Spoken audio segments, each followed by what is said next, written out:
Os 4 erros espirituais que ninguém nota, mas estão destruindo sua vida com Deus. E se eu te dissesse que você pode estar se afastando de Deus, achando que está mais perto do que nunca? Vivemos numa era de aparência espiritual. Postamos versículos, vamos à igreja, servimos em ministérios, falamos de Deus com facilidade. Mas por dentro, algo esfriou. Aquela paixão que queimava já não queima. A oração virou rotina. A Bíblia, que antes confrontava, agora só conforta. E o mais perigoso de tudo, a gente nem percebe. Este vídeo não é para te acusar. É um chamado, um alerta, um despertar. Hoje vamos falar sobre 4 erros espirituais sutis, quase invisíveis, que pouco a pouco enfraquecem sua vida com Deus. Erros que nem sempre vêm do pecado intencional, mas do descuido, do auto-engano, de hábitos que parecem espirituais, mas que sabotam sua intimidade com o Pai. Mas há esperança. Deus não revela o que está escondido para te envergonhar, mas para te restaurar. Se você assistir até o fim, não só vai reconhecer esses erros, você vai descobrir como vencê-los e reacender uma fé viva, intensa e transformadora. Respire fundo, abra seu coração. Pode ser que este seja o vídeo que Deus escolheu para acordar sua alma e reacender o fogo da presença dele dentro de você. Capítulo 1. Ativismo espiritual sem intimidade. Talvez um dos enganos mais sorrateiros e perigosos da caminhada cristã seja confundir atividade espiritual com intimidade com Deus. A lógica é simples. Quanto mais eu faço para Deus, mais perto dele eu estou. Mas essa é uma ilusão. Ativismo não é sinônimo de espiritualidade profunda. Vivemos em uma cultura de produtividade. Somos ensinados que valor tem quem faz, quem entrega, quem resolve. E sem perceber, esse ritmo do mundo invade nossa fé. Começamos a medir nosso relacionamento com Deus pela nossa agenda. Quantas reuniões, quantos ministérios, quantos eventos. E no meio disso tudo, perdemos o essencial, estar com Ele. A Bíblia nos dá um exemplo perfeito disso em Lucas 10, 38 e 42. A história de Marta e Maria. Marta estava correndo de um lado para o outro, servindo Jesus. Maria, por outro lado, sentou-se aos pés dele para ouvi-lo. Marta fazia, Maria permanecia. E Jesus, com carinho, disse que Maria havia escolhido a melhor parte, e essa parte não seria tirada dela. O serviço é importante. Sim, Deus nos chama para servir, amar, fazer boas obras, mas tudo isso precisa fluir de um coração que primeiro foi cheio da presença dele. Quando servimos sem intimidade, acabamos exaustos, vazios, impacientes e até orgulhosos. Começamos a esperar reconhecimento, a julgar os outros que fazem menos, a medir a fé pelas ações externas. Mas Deus vê o coração. Ele quer mais do que suas obras. Ele quer você. Jesus nos alerta em João 15:5. Eu sou a videira, vocês são os ramos. Quem permanece em mim e eu nele, esse dá muito fruto, pois sem mim vocês não podem fazer coisa alguma. Sem permanecer em Jesus, todo o nosso ativismo vira barulho. A videira dá fruto porque está conectada à raiz. O mesmo vale para nós. A força não está no quanto fazemos, mas em quem estamos conectados. Então, pergunte a si mesmo: você tem buscado a Deus no secreto ou só o serve em público? Tem mais agenda do que devoção? Suas atividades espirituais nascem da intimidade ou da pressão de parecer útil? O ativismo sem intimidade tem sintomas claros: cansaço sem propósito, irritação fácil, falta de alegria no serviço, perda da paixão por Jesus e até comparação com outros, como se o reino fosse uma competição. Mas Deus nos convida a algo melhor. Ele quer restaurar nossa comunhão com Ele. Voltar ao lugar de adoração, silêncio, escuta, ao quarto secreto, ao altar da devoção simples. Não é abandonar o serviço, mas reordenar as prioridades. Antes de servir, esteja. Antes de fazer, ouça. Antes de correr, sente-se aos pés dele, como Maria fez, porque quando estamos com Cristo, nosso coração é moldado, nossas motivações são purificadas e nosso serviço passa a ser fruto, não performance. Se esse capítulo falou com você, talvez seja a hora de voltar. Voltar à oração sincera, a leitura da palavra não como dever, mas como prazer. Em momentos a sós com Deus, que não tem objetivo além de desfrutar da presença dele. Você não foi chamado apenas para fazer coisas para Deus, você foi chamado para conhecê-lo. E quanto mais você o conhece, mais sentido o serviço faz. Se essa mensagem tocou seu coração, pare agora e fale com Deus. Não com pressa, mas com verdade, com humildade. E depois, compartilhe nos comentários. Eu escolho a melhor parte. Deixe seu like, se inscreva no canal para mais mensagens como essa e caminhe com a gente rumo a uma fé mais profunda, mais viva e mais autêntica. Capítulo 2. Aparência espiritual sem transformação.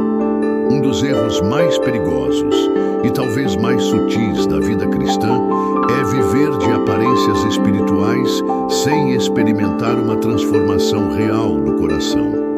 É fácil cair na armadilha de parecer piedoso, quando na verdade estamos apenas representando um papel. Em uma cultura onde a imagem muitas vezes vale mais que o conteúdo, até mesmo nossa fé corre o risco de se tornar uma performance. Mas o que é essa aparência espiritual? É quando participamos da igreja, usamos uma linguagem cristã, postamos versículos nas redes sociais, dizemos glória a Deus ou amém com facilidade. Mas por dentro estamos distantes do Senhor. Não há arrependimento verdadeiro, não há sede por santidade, não há amor profundo por Deus, só aparência. Foi isso que Jesus criticou duramente nos fariseus. Em Mateus 23, 27 e 28, ele declarou: ai de vocês, escribas e fariseus, hipócritas, vocês são como sepulcros caiados. Por fora parecem bonitos, mas por dentro estão cheios de ossos e de toda imundícia. Eles cumpriam regras, jejuavam, oravam em público, mas seus corações estavam cheios de orgulho, julgamento e frieza. Tinham uma religião da superfície, mas faltava vida no interior. Deus não se impressiona com performance, ele olha para o coração. Em 1 Samuel 16, 7, o Senhor disse: o homem vê a aparência, mas o Senhor vê o coração. A espiritualidade verdadeira não se resume ao exterior, ela brota do interior. Não é uma máscara que colocamos no domingo, mas uma transformação contínua que acontece todos os dias pela ação do Espírito Santo. Romanos 12, 2 nos dá o caminho. Não se amoldem ao padrão deste mundo, mas transformem-se pela renovação da mente. A transformação que Deus deseja começa na mente e no coração, e depois se reflete em palavras, atitudes e escolhas. É um processo diário de rendição, confronto, arrependimento e renovação. A aparência espiritual sem mudança interior é perigosa por vários motivos. Engana os outros e, pior, a nós mesmos. É possível viver anos dentro de uma rotina religiosa, acreditando que estamos bem com Deus, quando na verdade estamos apenas camuflando um coração frio. Nos afasta de uma fé viva. Quando vivemos de aparência, perdemos o frescor da presença de Deus, a sensibilidade ao Espírito e a alegria da salvação. Tudo vira obrigação, tudo fica mecânico, nos torna insensíveis ao pecado, porque estamos mais preocupados em manter a imagem de crente exemplar do que em permitir que Deus trate nossas falhas e pecados secretos. Mas a boa notícia é que Deus não está interessado em aparências, Ele quer transformação real. Ele deseja quebrar as máscaras e nos dar um coração novo, como está escrito em 2 Coríntios 5,17. Se alguém está em Cristo, é nova criatura. As coisas antigas já passaram, eis que surgiram coisas novas. Não é tarde para mudar. Talvez você você perceba que tem vivido uma fé superficial, que a sua espiritualidade está mais baseada na imagem do que em uma relação viva com Cristo. Se esse é o seu caso, saiba, Deus está pronto para te renovar. Peça ao Espírito Santo para te revelar áreas da sua vida que precisam ser transformadas. Troque a performance por sinceridade. Troque a aparência por profundidade. Troque a rotina religiosa por um relacionamento real com Deus. Pergunte a si mesmo: o que as pessoas veem em mim reflete quem eu realmente sou diante de Deus? Minha fé é viva ou é só uma fachada?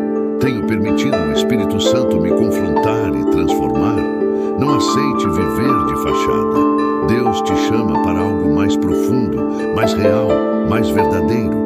Se esse capítulo falou com você, tire um momento agora para orar. Abra seu coração diante de Deus. E se deseja crescer numa fé mais autêntica, curta esse vídeo, inscreva-se no canal e comente. Eu quero viver uma transformação real. Capítulo 3. Isolamento, justificado como santidade. Na caminhada cristã, um dos enganos mais sutis e perigosos é confundir isolamento com santidade. Muitos acreditam que, ao se afastarem do convívio com outras pessoas, estarão mais próximos de Deus, protegidos da contaminação do mundo ou mais focados em sua vida espiritual. Mas longe de ser um sinal de maturidade, esse tipo de isolamento pode ser um reflexo de orgulho espiritual, medo disfarçado ou até mesmo uma fuga de confrontos saudáveis que ocorrem no contexto da comunhão cristã. À primeira vista parece piedoso dizer: quero me separar do mundo para buscar mais a Deus. Mas o problema começa quando essa separação se torna uma barreira não só contra o pecado, mas também contra as pessoas que Deus colocou em nossa vida para nos ajudar a crescer. É aí que o isolamento, ainda que mascarado de santidade, começa a enfraquecer nossa fé. A Bíblia é clara quanto à importância da comunhão. Em Hebreus 10, 24, 25, lemos: e consideremo-nos uns aos outros para nos estimularmos ao amor e às boas obras. Não deixemos de nos congregar, como é costume de alguns, mas encorajemo-nos uns aos outros, ainda mais quando vocês veem que se aproxima o dia. Deus não nos criou para vivermos sozinhos. Desde o princípio, Ele declarou: não é bom que o homem esteja só. Gênesis 2:18. E isso não diz respeito apenas ao casamento, mas à vida em comunidade. O cristianismo é, por natureza, relacional. Somos parte do corpo de Cristo, e um corpo só funciona quando seus membros estão unidos, interligados e em plena atividade uns com os outros. Quando passamos por lutas, tentações ou crises, é natural querer se recolher. Porém, o isolamento raramente resolve o problema. Na maioria das vezes o agrava. Ele nos deixa vulneráveis, confusos, sobrecarregados e espiritualmente desnutridos. Em vez de buscar refúgio em Deus, junto com outros irmãos, passamos a confiar apenas em nossa própria força, o que é perigoso. Jesus mesmo, embora fosse perfeito, andava com pessoas. Ele vivia cercado por discípulos, comia com pecadores, chorava com amigos, servia em festas e ensinava em meio às multidões. Se o próprio Filho de Deus não viveu isolado, por que achamos que a santidade está em nos afastarmos de todos? João 17, 15 e 16 nos traz uma chave poderosa. Não peço que os tires do mundo, mas que os protejas do maligno. Eles não são do mundo, como também eu não sou. Ou seja, o chamado de Jesus não é para que nos retiremos da vida em sociedade, mas que vivamos nela com discernimento, santidade e missão. O mundo precisa da nossa luz, mas se nos escondemos dela, que diferença faremos? Muitas vezes, a justificativa do isolamento é espiritual, mas a raiz é emocional. Mágoas com a igreja, frustrações com líderes, decepções com irmãos na fé. Isso gera um tipo de autoexílio espiritual, no qual a pessoa se fecha em si mesma, acreditando que está sendo mais fiel a Deus do que os outros. No entanto, um sinal de orgulho ou de uma ferida não curada. Gálatas 6, 1, 2 nos chama a uma responsabilidade relacional. Irmãos, se alguém for surpreendido em algum pecado, vocês que são espirituais deverão restaurá-lo com mansidão. Levem os fardos pesados uns dos outros e assim cumpram a lei de Cristo. Como podemos restaurar alguém ou carregar seus fardos se estamos isolados? Como viver os mandamentos de amor, perdão, exortação, encorajamento e serviço mútuo se estamos longe dos outros? A verdade é que o isolamento prolongado seca nossa alma. Perdemos o calor das orações em grupo, o consolo de um abraço em um culto, a correção amorosa de alguém que nos ama, a inspiração da fé do outro. Sozinhos, nossa percepção espiritual se estreita e nossa visão se torna míope. Provérbios 27:17 nos lembra: assim como o ferro afia o ferro, o homem afia o seu companheiro. A comunhão nos afia, nos torna melhores, nos mantém espiritualmente alertas e nos protege. O isolamento, por mais espiritual que pareça, é uma armadilha, e o inimigo sabe disso. Ele sussurra: ninguém te entende. Você está melhor sozinho. Eles não vivem a fé como você vive, mas tudo isso são mentiras para te afastar do corpo de Cristo, onde existe cura, ensino, restauração e força. Se você está se isolando, talvez tenha sido ferido, incompreendido, ou esteja lutando com pecados e se sinta indigno. Mas Jesus te chama de volta para a comunhão. Ele te quer na família. Ele quer te curar por meio da igreja, apesar de suas imperfeições. A verdadeira santidade não nos afasta dos outros. Ela nos torna humildes e acessíveis. Ela nos impulsiona à reconciliação, à restauração e ao serviço. Santidade é estar cheio do Espírito ao ponto de influenciar positivamente quem está ao redor e não se esconder deles. Se este capítulo falou ao seu coração, faça um autoexame. Você está se escondendo da comunhão? Está usando a busca por pureza como desculpa para fugir das relações? Então, dê um passo de fé. Reaproxime-se da igreja, de irmãos na fé, de pessoas que possam orar com você, rir com você, corrigir você. É nesse ambiente de imperfeição e graça que Deus molda seus filhos. Curta este vídeo, inscreva-se no canal para mais conteúdos como este e comente aqui embaixo como você pretende romper com o isolamento e se reconectar com o corpo de Cristo. Deus quer te usar e Ele faz isso muitas vezes através das pessoas ao seu redor. Capítulo 4. Obediência sem amor. Um dos erros mais prejudiciais e ao mesmo tempo mais difíceis de perceber na vida cristã é praticar a obediência sem amor. É quando realizamos atos de devoção, seguimos mandamentos ou nos engajamos em práticas espirituais apenas por senso de dever, medo de punição ou pela pressão de manter uma aparência diante dos outros.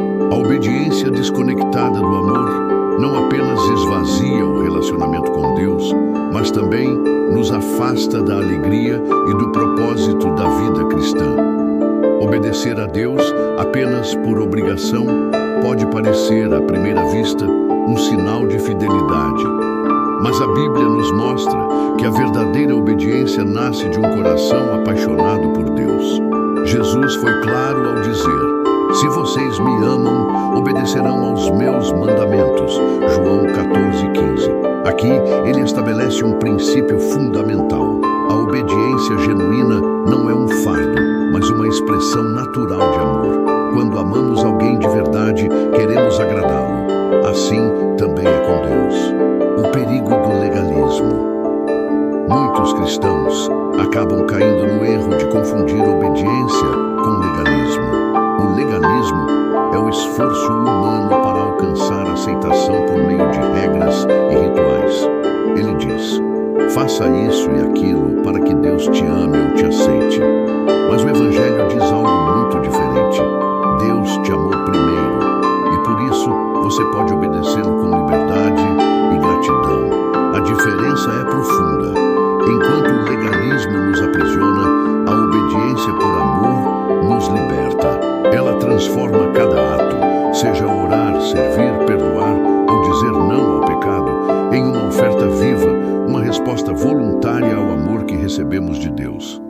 amor como base de toda a ação. Em 1 Coríntios 13, 1-3, o apóstolo Paulo nos alerta com firmeza: ainda que eu fale as línguas dos homens e dos anjos, se não tiver amor, serei como o sino que ressoa ou como o prato que retine.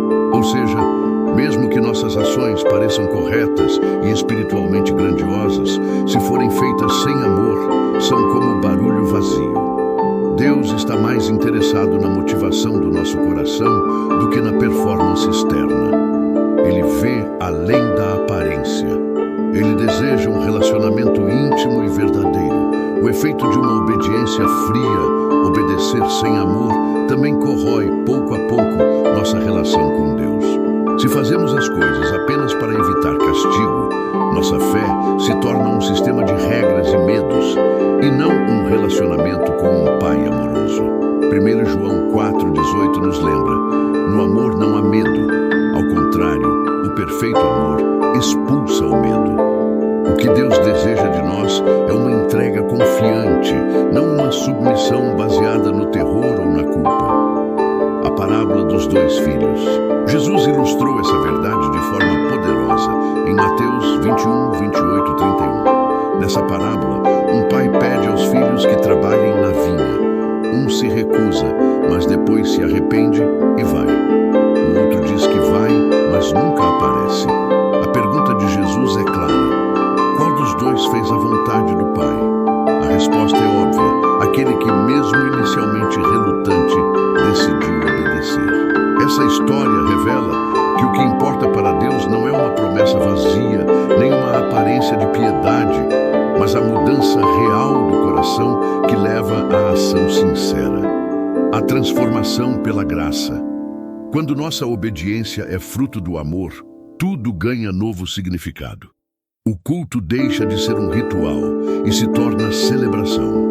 O perdão não é um sacrifício, mas um reflexo da misericórdia que recebemos. A disciplina espiritual não é uma obrigação seca, mas um encontro com aquele que amamos. E o mais maravilhoso é que não somos deixados sozinhos nesse processo. Deus derrama seu amor em nossos corações por meio do Espírito Santo. Romanos 5,5 declara: o amor de Deus foi derramado em nossos corações pelo Espírito Santo que nos foi dado. É esse amor que transforma a obediência em deleite. É esse amor que nos impulsiona a dizer sim a Deus, mesmo quando custa, mesmo quando dói, porque sabemos que Ele nos amou primeiro. Um convite à reflexão. Talvez hoje você perceba que tem vivido uma fé baseada apenas no dever. Talvez seu coração esteja cansado, sua jornada pesada e a alegria da salvação pareça distante. Se for esse o caso, Deus está te chamando de volta, não para mais regras, mas para mais relacionamento. Pare por um momento e pergunte a si mesmo: por que tenho obedecido a Deus? Se a resposta for medo, obrigação ou costume, é hora de voltar à fonte. A verdadeira obediência nasce do amor, e o amor verdadeiro nasce da intimidade com Deus. Se esse capítulo tocou seu coração, eu te convido a dar um passo de fé. Busque mais do amor de Deus. Peça ao Espírito Santo que reacenda a chama no seu coração. Não obedeça apenas para agradar os outros ou por medo de falhar. Obedeça porque você ama. Curta este vídeo, inscreva-se no canal para receber mais conteúdos que edificam sua fé e comente abaixo: o que você pode fazer hoje para tornar sua obediência mais autêntica e movida pelo amor a Deus? Lembre-se, Deus não quer apenas suas ações. Ele quer o seu coração. Chegamos ao final deste vídeo, mas a reflexão está apenas começando. Hoje falamos sobre 4 erros espirituais sutis, mas perigosos, que podem estar destruindo sua vida com Deus. A aparência espiritual sem transformação, o isolamento disfarçado de santidade, a obediência sem amor, e como todos esses erros nos afastam da verdadeira comunhão com Cristo. Talvez você tenha se identificado com algum desses erros. Talvez esteja vivendo de aparências, buscando pureza no isolamento ou obedecendo a Deus sem amor genuíno. A boa notícia é: Deus quer te restaurar. O amor de Deus é o que nos motiva a mudar. 1 João 4,19 diz: nós amamos porque Ele nos amou primeiro. É esse amor que transforma nossos corações e nos capacita a viver conforme a vontade de Deus. Deus não quer perfeição, Ele quer sinceridade. Não se trata de parecer cristão, mas de ser alguém que busca a presença de Deus com um coração verdadeiro. E você não está sozinho. O Espírito Santo está aqui para te ajudar a viver uma vida de obediência verdadeira, em comunhão com os irmãos e com Deus. Por isso, tire um momento hoje para examinar sua vida espiritual. Você tem vivido de aparências? Está isolado, acreditando que isso é santidade? Sua obediência é por amor ou por medo? Essas respostas são cruciais para o seu crescimento espiritual. Se esse vídeo tocou seu coração, dê um passo de fé. Deus está pronto para restaurar sua vida. Se quiser continuar crescendo, inscreva-se no canal, curta o vídeo e comente aqui como essa mensagem te impactou. Não deixe o inimigo te enganar. Há esperança. Deus te ama e quer transformar a sua vida. Que Ele te abençoe ricamente. Compartilhe este vídeo com alguém que precise ouvir essa mensagem.